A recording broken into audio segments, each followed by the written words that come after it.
ma'am. Good day, ma'am.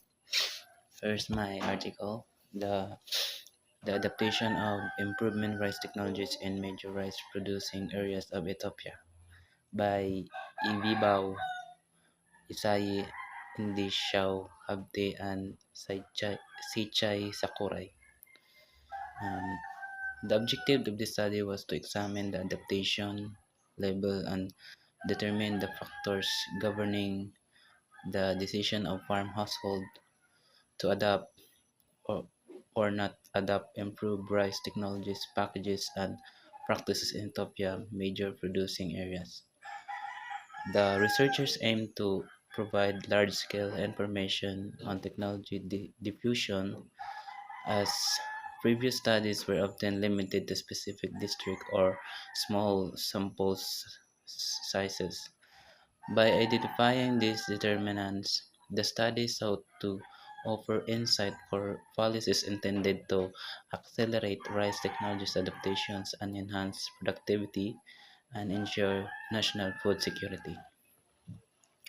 The methodology is the researchers employed a multi-stage sampling technique to collect cross-sectional data from 594 rice-producing household heads across four major regional stages: Amra, Benishangul, Gumuz, Oromia, and Southwest Ethiopia peoples.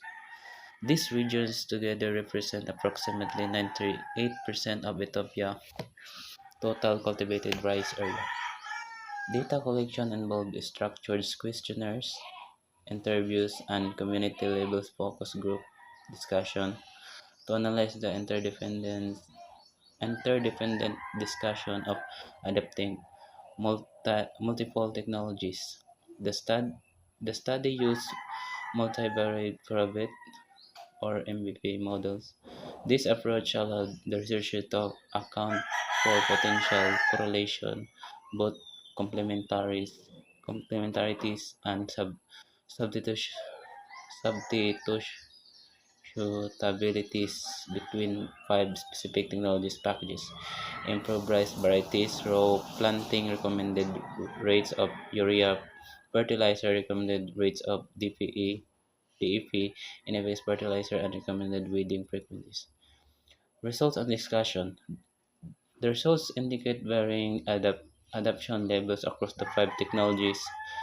24.4% for improvement varieties, 23 for 23